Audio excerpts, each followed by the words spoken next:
Hey everybody, thanks for joining us today.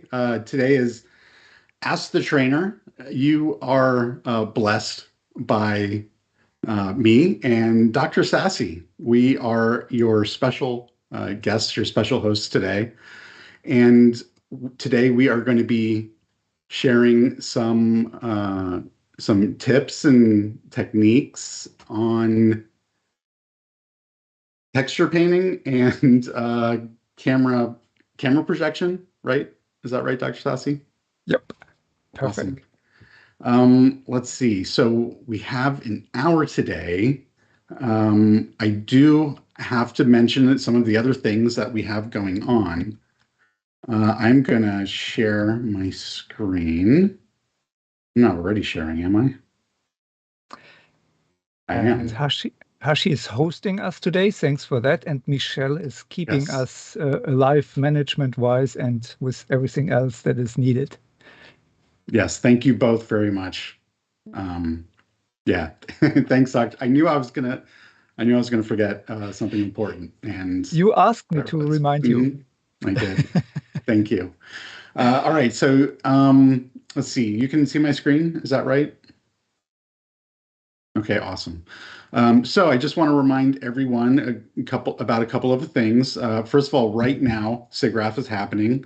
Maxon is at SIGGRAPH. The booth is up. It's packed. There's a lot of amazing artists and presenters, and we can you can get to all of the information for that on the Maxon events page. Just load up maxon.net, and then you can go to news and events, and you'll end up on this page. You can also go to the Maxon YouTube page, where you will be able to find the live stream when it's happening. The first 2 days are already up. So be sure to check those out. There's some really awesome stuff and maybe a surprise or two. Also, the Cinema 4D certification. If you go to on the Maxon page, the Learn and then certification page, here you can find the FAQ about the certification, and you can find a link to our elementary knowledge tests for actually all of our products. Those are free. You can do those anytime. And then some information on our certification. Let's see. The Maxon Training Team YouTube page is where you can find all of our videos, which is maybe how you got here. But every single show, every episode, it's just this never-ending, oh, I haven't said this word in a while, smorgasbord. Did I even say that right? I don't know. Of content just across the spectrum, which is just amazing. So let's see. Did I forget anything, you guys? T-shirts. Okay. T-shirts. T-shirts. Oh my gosh. I've totally spaced it on the t-shirts. We love giving out t-shirts. We love seeing people wear our shirts, like when we go to the store or when we're at events. And so we want you to have one. We have a code? What is the code for today? Can we get that in the Creative chat? workflows. Awesome. Thank you. Yeah, can we get that in the chat with a link to the store? So what we're posting is hopefully is a link to the store, to the merch store, so you can use the code that we're also going to be pasting in there, and you can get one shirt at no cost except for the shipping, which is a couple of bucks. It's like $4. Okay, thank you. All right. Is that everything? Can we get into it? Let's do it. Please. Awesome. We're waiting for your content. All right. So, well, since I opened, do you want to go first, Dr. Sassi, with the camera projection, or would you like me to jump Whatever into? you like. I'm happy to do it. So it's off my shoulders because I'm always a little bit concerned that I mess it up or something. So if I may, then I take Yeah, over. I am happy for you to do that. Master Hashi, please give me the screen. It's yours. So is it already visible? Yes. Okay, can you see my little white screen? And I start with something where I want to give you an idea what is camera projection or camera mapping. I think these terms are interchangeable at all, and especially for me. So I might brag a little bit. I'm saying really sorry for that, but this is the first thing that's nearly 30 years ago when I created a virtual reality center.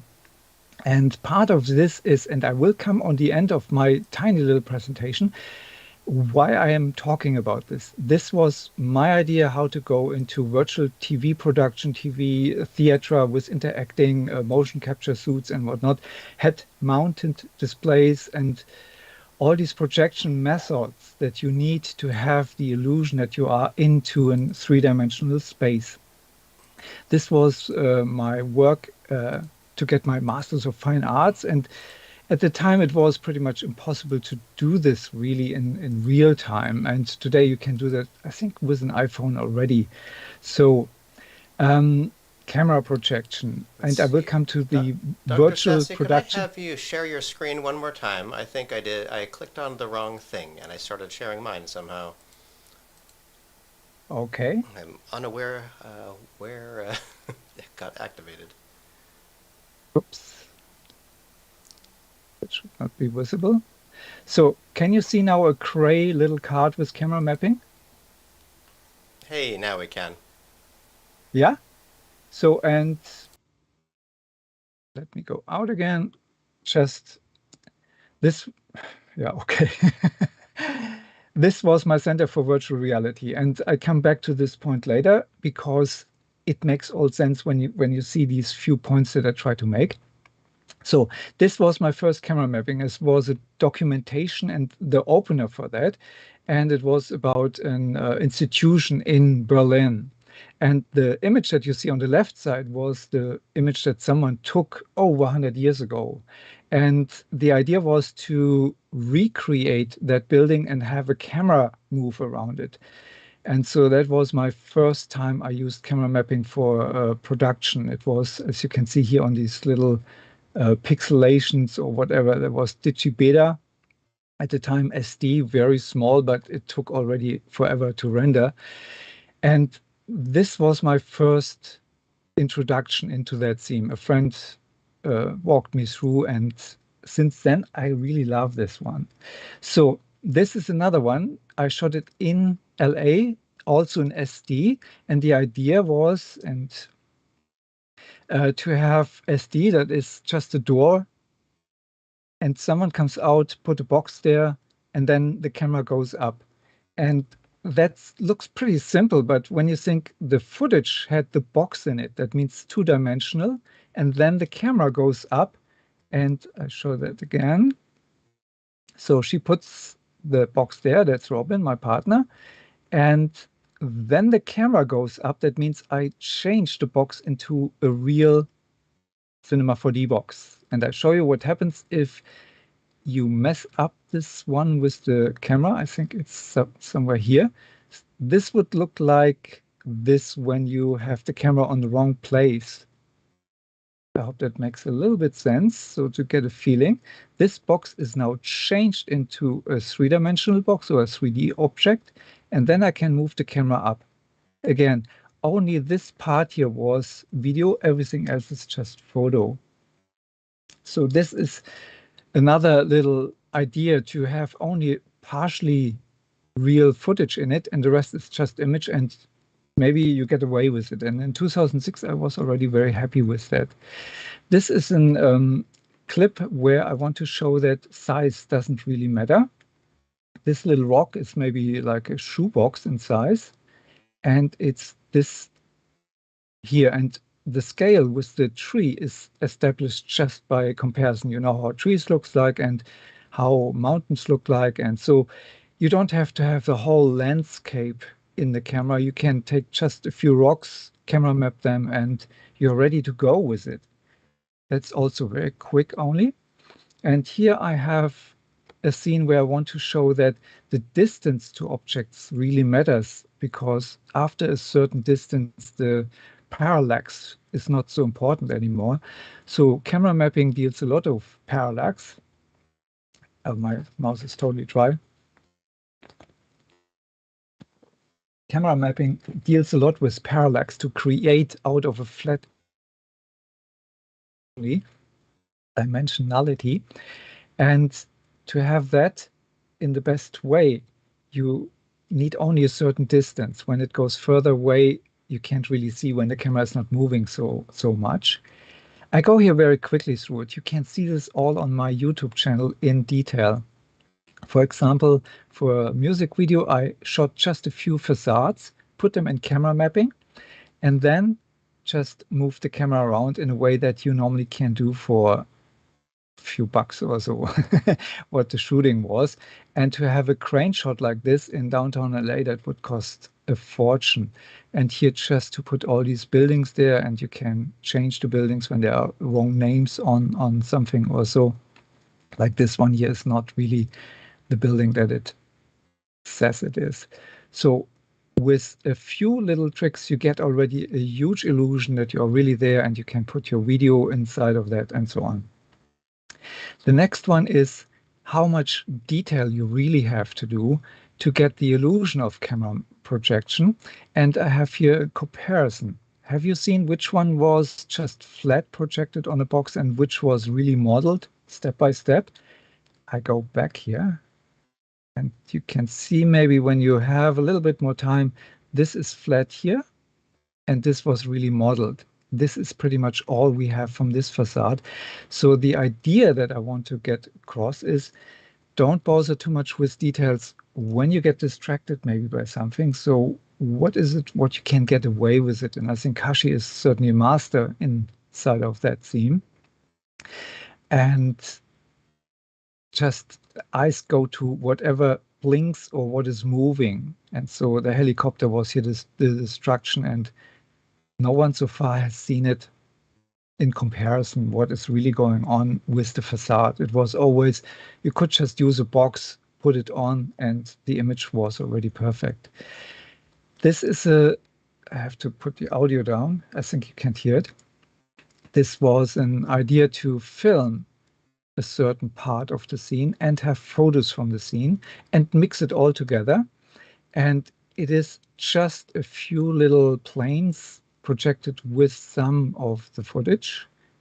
And you can see here that we have a whole illusion of a street. And this is the first point that I want to bring home in terms of change. Darrin had done a few years ago with Quixel a wonderful landscape scene where you can put now all these little parts in the scene, millions if you like, without getting really slowed down by the computer. That was not the point when camera mapping was introduced for Terminator 2, for example. And today we have more and more the option to just put real objects in the scene. And the computer is not slowing down. But for most of the part where we just need an image, I would always go with that. But you see here the lantern, I didn't want to pull masks for that, put planes in, put them in the right perspective and so on. It was easier just to take a spline and mocgraph some of these lanterns on it. And you get here the illusion of a whole street finally. That was that. And here comes something that I have created for NAB New York in 2018. And I shot for a video here on the Pacific Ocean, the waves when they came in. And we had just introduced all these noises for volume. So I wanted to combine all of these. And of course, I had no crane shot for the camera. That means I wanted to have more motion in it, movement, so you get more of the spatial idea of what is going on. And I'll show you what really happens. It's pretty much this here. It's just two planes and a few little planes that have all these details here on it. And I took the red footage, put it apart with some of these rocks, because these rocks don't move. So you can just place them on a plane and have the full illusion of you move the camera with a large crane or with a drone these days, and then put the little flying planets into the air and a little bit atmosphere, and I was done already with that. So here again, and for me, what drives me really is what made it click for me when I came the first time on a real set. It was a huge chaos. There were only two walls and some furnitures, and the rest was really chaos. And I said, wow, here we want to film. Good luck with that. And then I looked through the viewfinder, and all of a sudden, I was in that room. Even there was only nothing really there. There was only two little of these walls. But through the viewfinder, my brain just clicked and said, this is a room, I can see it. And this is what we are doing. We show enough to give the illusion, to make our audience imagine what is really going on. And so going with my little idea with the virtual reality, I get often questions of these, as they called, anamorphic illusions, where you have a LCD or LED screen that is outside of the building, and it gives the illusion there's something inside. And in Cinema 4D, I've produced a little procedure with UV where you can bake this stuff very quickly in. And this is a question that's come often more and more. And camera mapping is part of that game, and camera calibration. And so I thought it's now time again to talk about camera projection. Even we put more and more real 3D objects in the scene. And there's one more theme that I'm very interested in, and I have here only a mock-up. It's called LED volume. Setup of screens that creates like a horseshoe shape. And inside of these, I'll show you that here again, this wall, you have a picture. This picture is not static. It is always based in perspective on the camera that is showing that picture. So the Mandalorian and all of these things are done these days very quickly, because you can just, with a switch, change the background. You have to place maybe some foreground objects in, like a tree or something like that, but it's very fast to change from one scene into the next and have HDR values in these walls. So you get really production value on the fly. And this again is something that is very closely familiar or in the family of camera projection and these perspective illusions, let's put it that way. And that was pretty much the driving force why I thought it's time to point again to the idea of what is camera projection. And today I want to keep it very short and simple with it. And I want to give you an idea how to do it on your own. And for that, I take here a cube. I make this, okay, 100 by 100, 100, 200, and let's say 300. To get something like this, maybe I look in this way to it. And I want to have here 3 by 3 segments. I come to this in a second, where you can see it in a better way. And to make that more visible, I take here another cube, go to the atom array, and place one underneath. So I have a nice structure, and this is more so you can see where lines are going or something like this. So I think a good material is needed.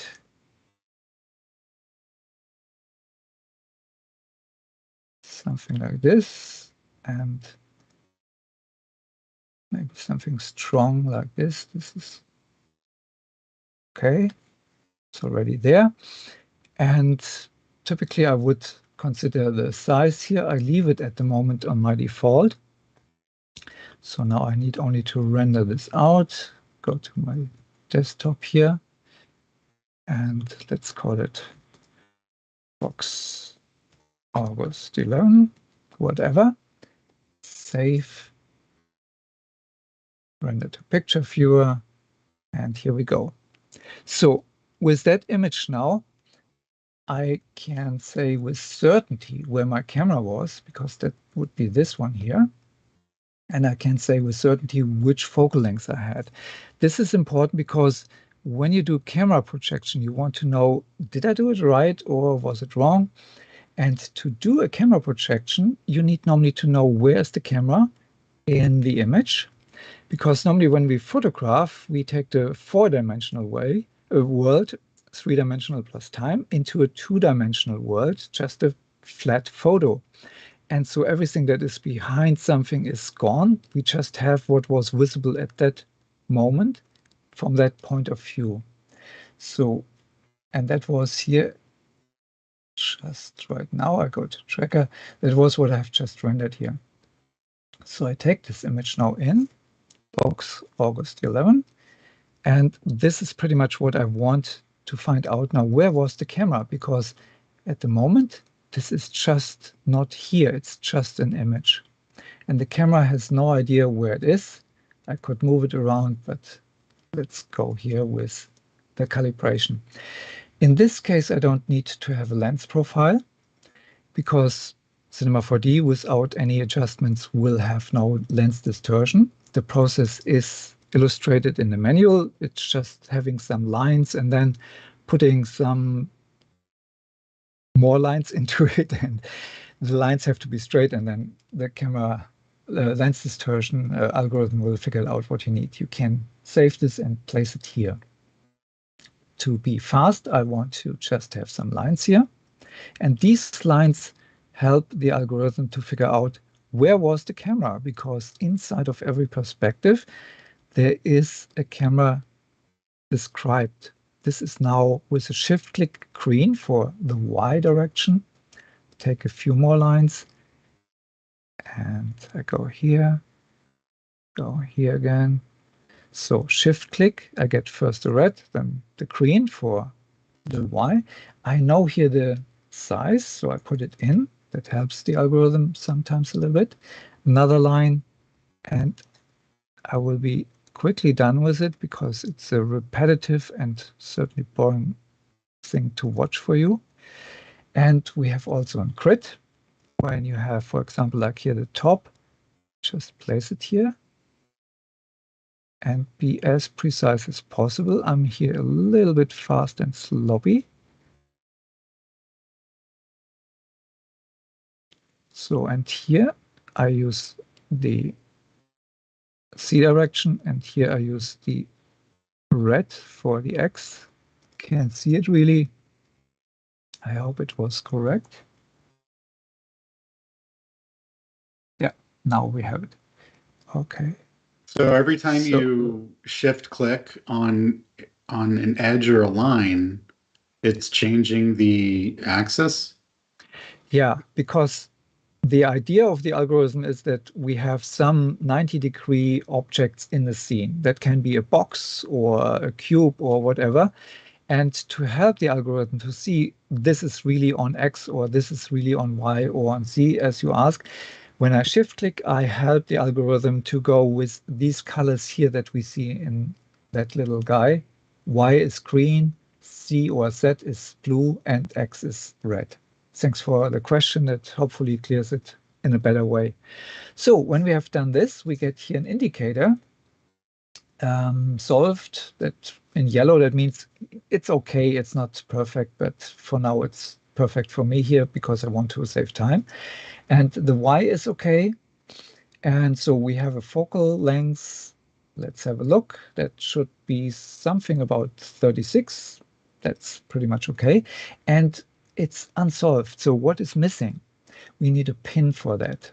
And the pin, when I click on this, it's this little circle here. It appears typically in the middle of the picture, and I have to drag it to a point where I want to have it.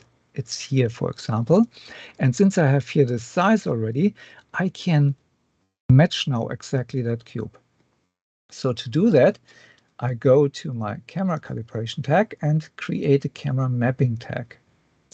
And this is now here a texture tag with the image inside. So we have established here with the pin a 000 point. You can change this, of course, in any way you want. For simplicity, again, I stay here now with that and go out. What I normally do, and I know there's a capsule for that, but I'm so used to do it my way that I place here a cube in the scene, and I come to this null in a second. I go to the coordinates. I know the cube is 200, so I want to place it on the 0 point with one corner of it. Then I drag it underneath. I want to have exactly the same segments in that cube. It would be here 3 by 3, and then I make it editable. And now I can have here, pressing the T key, I can scale this here very simply, and I hope it will work now. Sometimes it's in the wrong direction, but I will show you how to solve this. With the Command or key down, I get here a copy of that, and the camera is off. Normally there should be a protection tag, but with that tag here on it, it is protected. So this looks now pretty wrong here because the size is not okay. And I go here again. And what I do now is to adjust this. Typically, I don't really know the size. So I go here and you can see how that changes. And with the ground plane, I can move this here until nothing is there.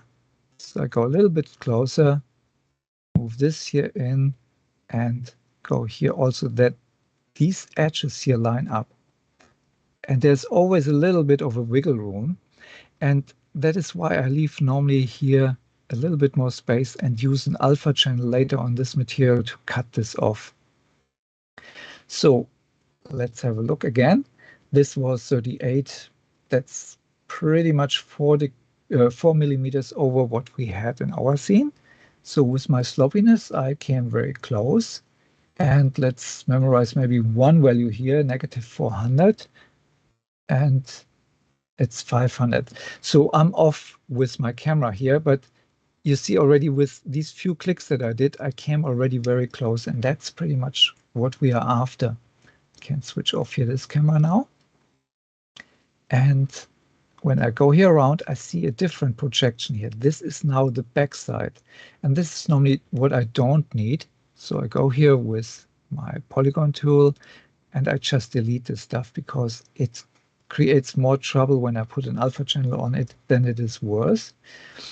And I do this here as well. And now I have the whole box, and this could be, for example, the whole building or whatever. And I have a perspective view here, and I could even go ahead and copy this, but this would always require that I have the camera in it. So what I love to do is to drag this over, and I go here to UV edit to show really what happens. When I have my camera mapping on, this is now automatically produced by Cinema 4D. I can't edit this. When I go here to my normal UV map, this is this here. I don't want to have this, and I'm brutal enough to just delete it. So I stick with this one. It is set to camera mapping. And then I can go to tags, generate UV coordinates, and then all of a sudden I get here something that I can edit. And then I don't need the camera anymore because it's not connected. So I can. But that like bakes down. Sorry to interrupt you. That like bakes down please. the projection into the UV tag. Absolutely. Okay. Great input. And there is only one gotcha. Sometimes when I'm too sloppy, then the offset here is triggered. And when the offset is triggered, and I want to use this, for example, somewhere else, that offset doesn't travel well with the UV. I have to check my image here. I can do this. Just switching it on. And the UV should sit now here exactly in the way I have it.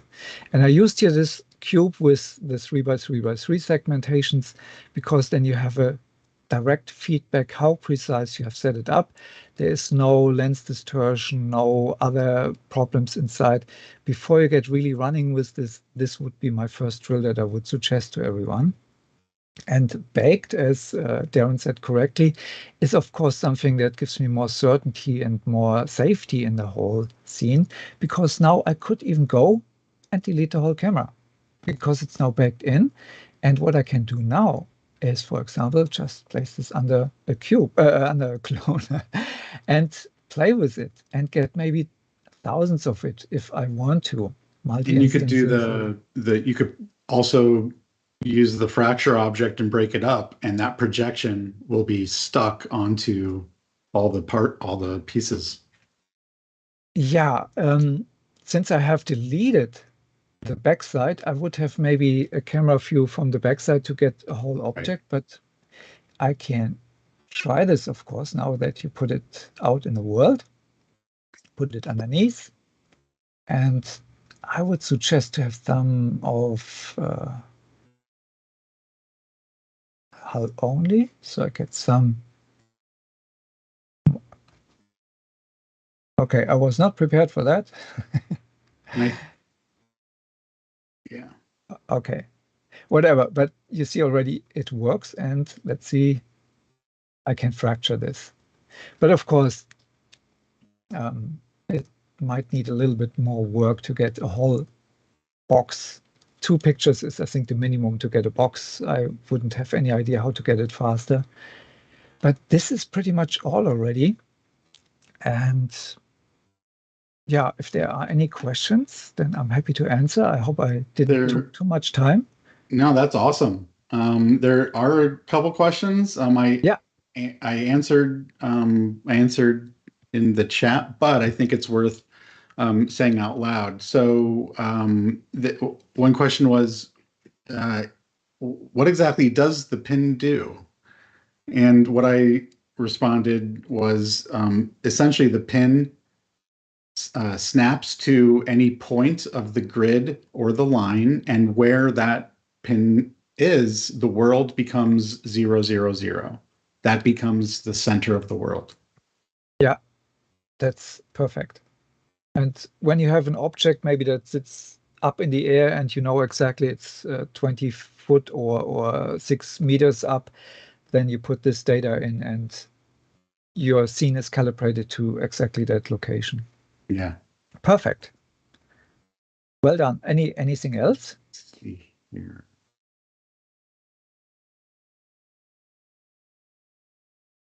Let's see. Do you put the x-axis the same as the X in the HUD when you Typically. set the... Okay. Yeah.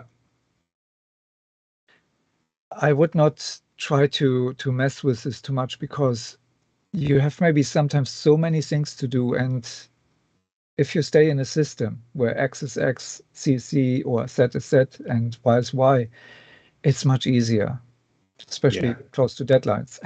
Yeah, much more predictable, I think. And normally when I and what Dr. Sassi is showing us is just sort of like a clear like use of this camera calibrator tag.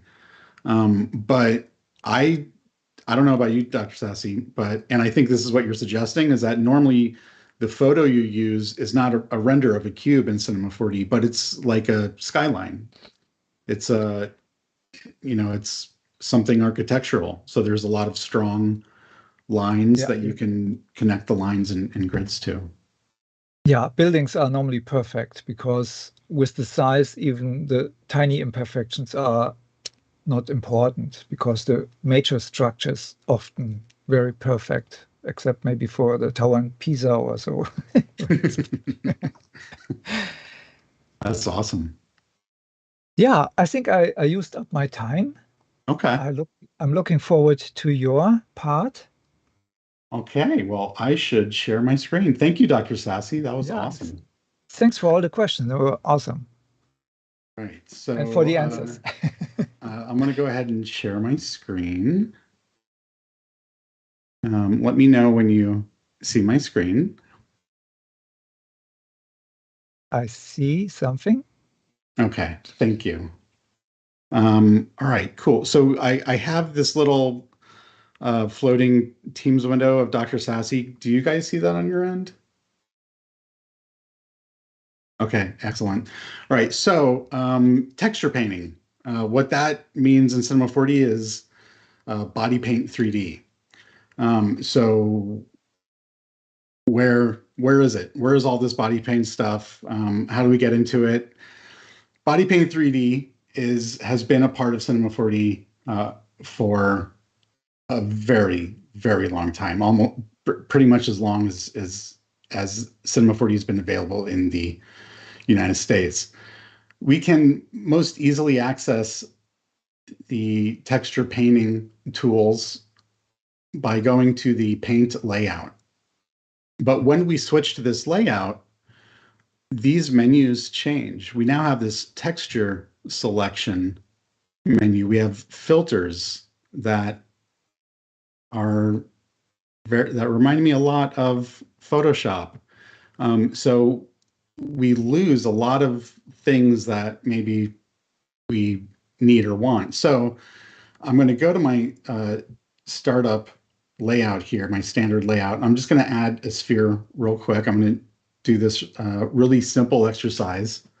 And then I'm going to show you how I took this. Maybe you guys recognize him. And at Hashi's request, I'm working on making him look like Pennywise. So this is a work in progress. Okay. Anyway, so I have some geometry here now. It is important that we have UVs. Okay. So if you're painting on, if you're working with camera projections and you're baking that down, then you're good. But here I need to make this editable. Okay. And then I need a material on it. So I'll just create a default material. And actually what I want is a standard material. Okay. And I'll apply that to the sphere. Now I need some textures to paint on. So I can go into any of these channels and I could click on the little texture dropdown. I can create a new texture. And then it's going to ask me if I want to load one from my drive or create a new one. And I'll create a new one. And I'll just say, whatever, 1024 by 1024, RGB, 8-bit, and we'll give it just this base color. And I'll hit OK. And so now there's that TIFF with one layer in it. Okay. Now, this could be a Photoshop document, but the thing is, this is not saved yet. Okay. But anyway, I'm still sort of just in regular old Cinema 4D, but I've created this texture. I want to paint on it. So I'm going to switch to the paint layout. Okay. And I need to see my materials manager. It looks a little different now. This red X means that whatever textures are being used in this material are not loaded into BodyPaint. And that means I cannot paint on them and that I cannot see them it means I can't paint on them. Any textures can be displayed in the texture or UV view. Okay. But to paint on them, I need to either right click on the material and do load textures, or I can just click on that X and it'll turn into this little pencil or crayon icon. And then I can see here I have a layer and I can right click and I can add a new layer. And now I have in this layout the paintbrush, and I can select it. I can adjust its size and its opacity, just like any other brush in Cinema 4D. But all the settings are over here. So let's go like that and maybe make it a little harder, a little smaller. And I need to pick a color. The color picker, just like in Photoshop, is down here. In the left, if I click on one of these colors, then I get the colors tab here. And there's a lot of important things going on here. Like right now, I can see this is the color channel of this material. And there's a pencil icon, so I'm drawing in it. I can pick a different color here and then paint in the texture view, or I can paint in my 3D view. And you can see how the shape of this brush can get cut off. Here, let's show no lines. Can get cut off where there is a seam where the textures like left and right sides are. There's a seam. And so when we paint, we get, we can get a, some weird lines like, it's weird how it's actually not, it's not bad there. Huh, interesting. Anyway, okay, so that's like the very manual way of setting it up. Okay, now there's also a automatic way to do this, which can also do UVs for you. And that is using the Paint Setup Wizard. And that is where is it's here we go. It's this icon here with the 3 stars. And when we click this, there are we have step 1, objects. There's 3 steps: objects, UVs, and materials, or objects, materials, UVs. So we select which objects and materials we want. So I want this sphere, I want this material, and then I go next. And then I am going to go ahead and let's recalculate the UVs. This will actually redo the UVs. If you want to keep the UVs, you turn this off. And then that's fine. And then I'll hit next. And then I choose which channels and colors I want. So I'll go bump and color, and I'll make the base color like this purple. And then the texture size, I do not want to be automatic, so I will specifically say 1024 by 1024. If you do automatic, you're setting a minimum and a maximum, and then sort of a quantized value. But anyway, I never do that. So I'll go ahead and click finish, and then it actually does everything and automatically turns on the 3D paint mode. So this up here, we're used to model mode and polygons and points, but now we have this 3D paint mode in the paint layout, so that we can paint. Let's see here. Now, let's say that you have something already set up, like here, right? So Hashi gave me this this file. So I need to start with this guy. What do I do? Well, first thing I'm going to do is I'm going to load the textures.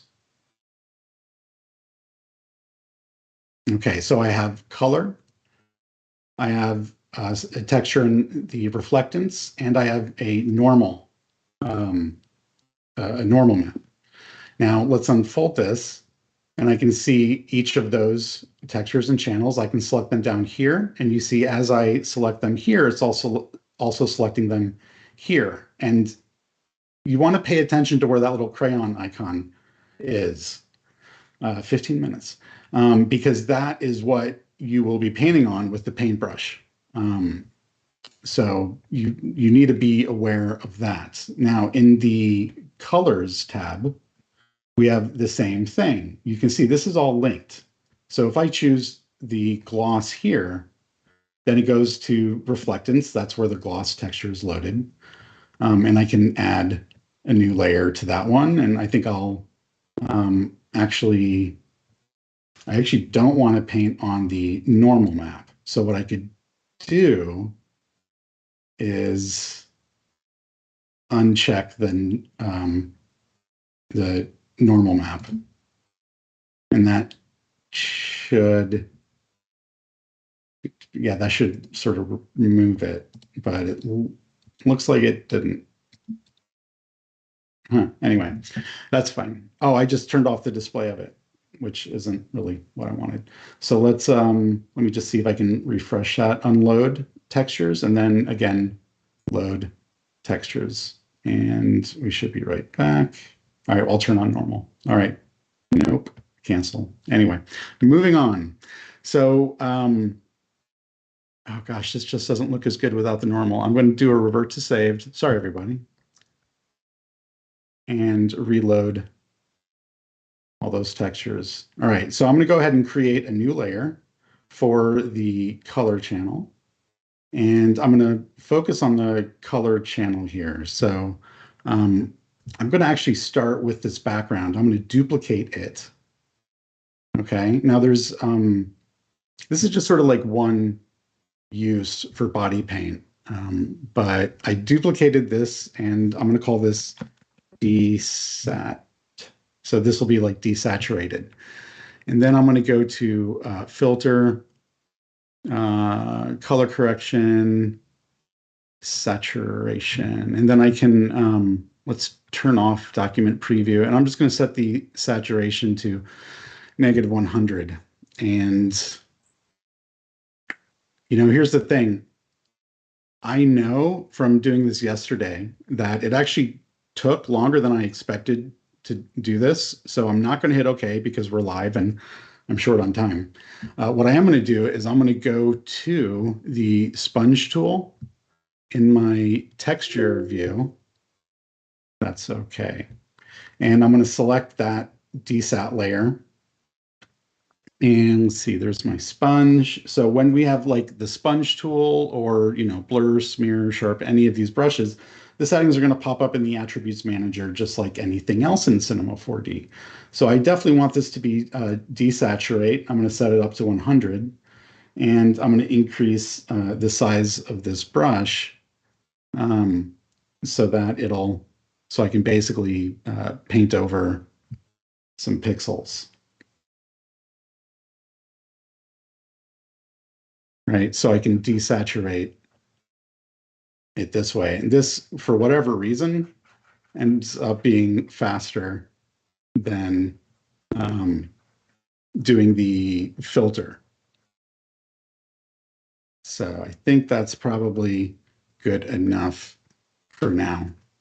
And there's some areas here I can come in here and desaturate those, and then let's try some different blending modes, right? We have the overall opacity for the layer when it's selected up here, and then we have all of our typical blending modes, and then some special blending modes for higher bit, for higher color depths.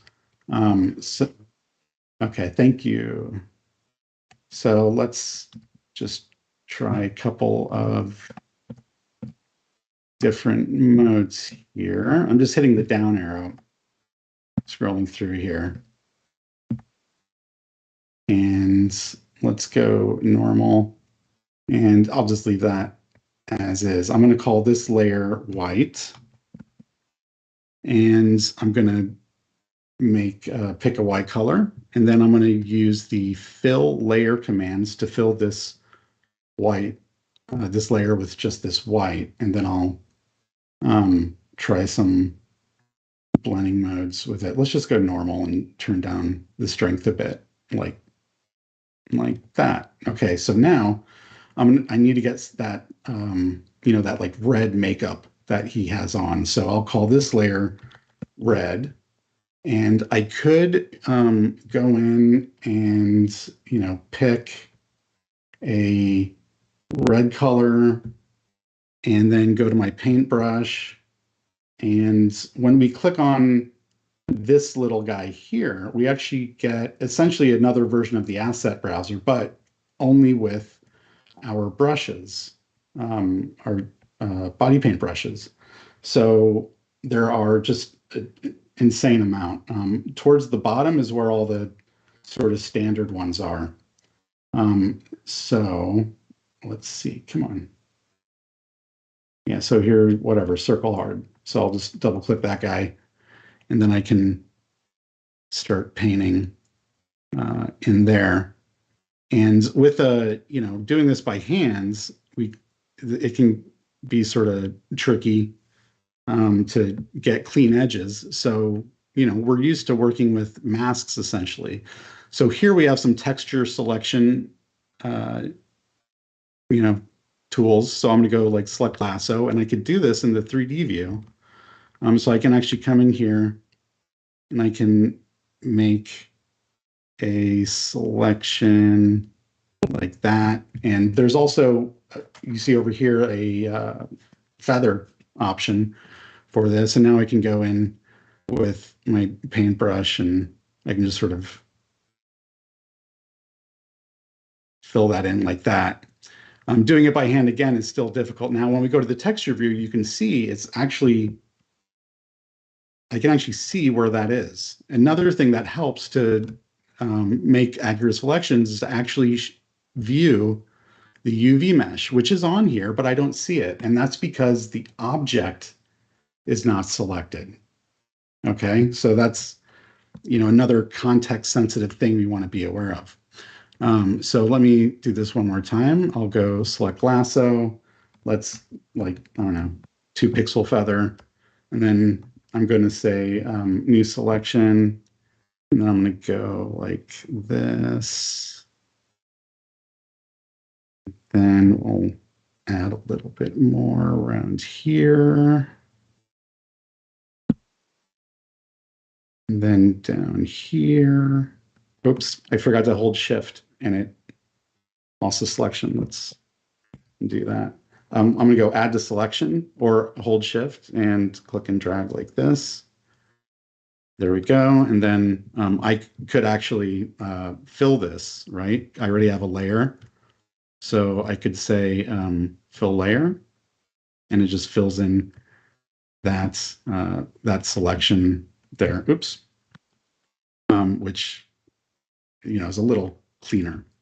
Now, when we have a brush, I'm working with a solid color, right? But we can also load textures. So there's a couple things I got to show you real quick.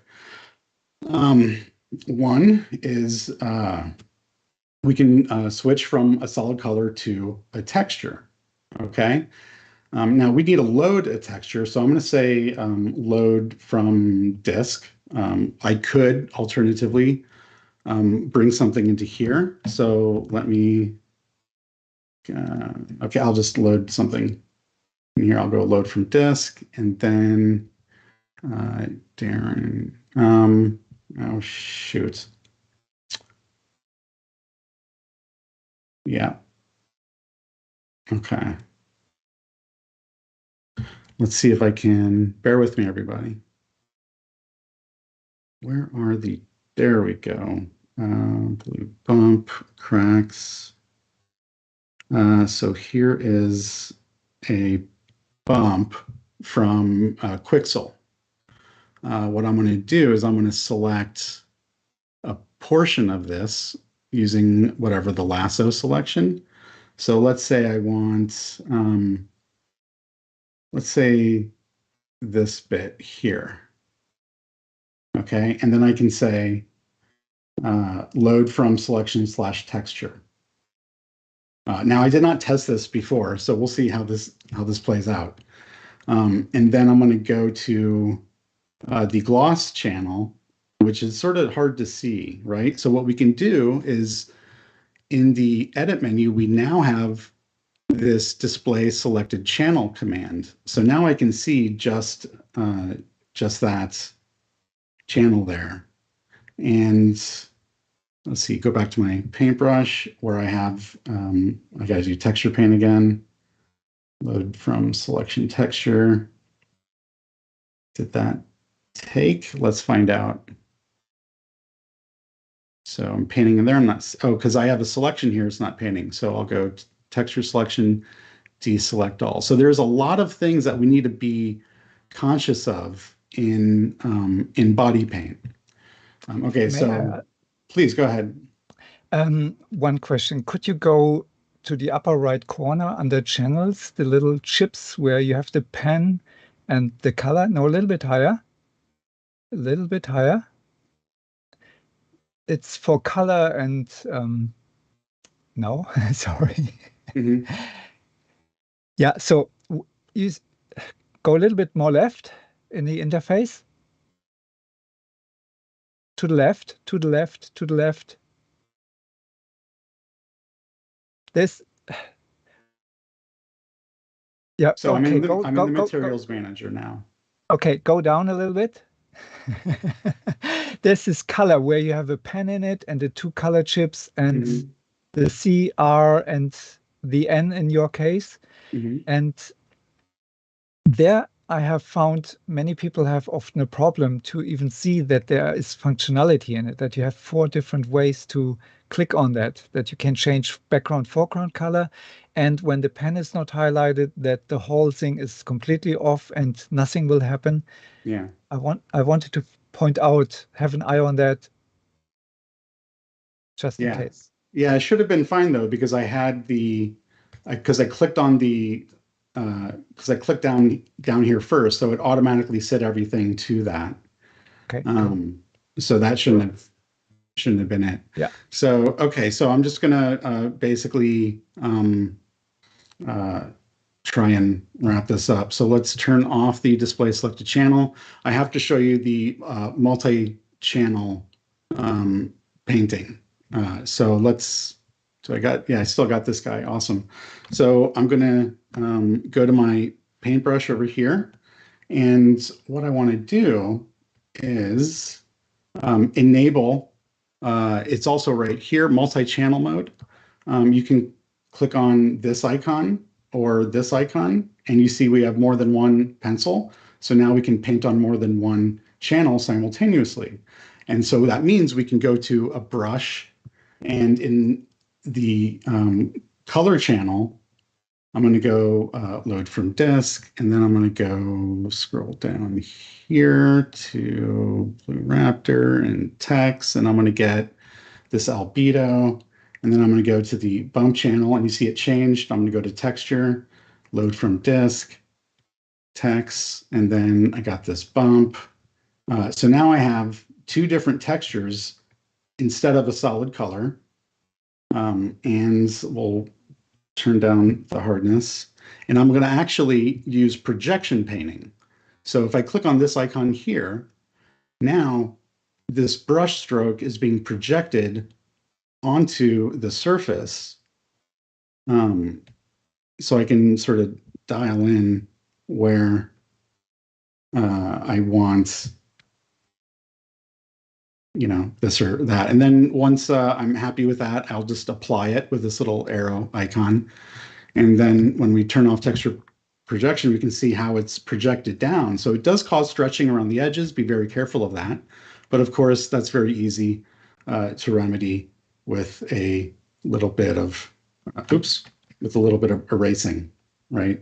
Gosh, there's so much I did not get to. And we got to wrap up. Normally, we actually like to overrun, but we have some other projects to get to. Were there any questions, you guys, of anything that I have gone over? All fine. Okay. And I think the pointer of multi-channel painting is so important. And I know Paul, for example, liked always to show off chrome and alpha and all of that at once, and to have really an impressive amount of work done with one brush stroke. Yeah. Check it out, please. It's so useful. Yeah, there are on Cineversity, there are some tutorials, and I've set the let's see, there's some links. Can you guys post those in the chat to a lot of the stuff that I did here? They're short videos on Cineversity, so you can check those out. They are with the older interface, but I think it'll still be valuable. It's not the old interface, it's the old interface. So I'm going to go ahead and stop sharing my screen here so that we can wrap up. But thank you everybody for joining us. Thank you for your questions. And what else is there? 3D motion show today, last day from SIGGRAPH. Please, 10 o'clock Pacific time. Watch, enjoy, have popcorn at hand. Thanks.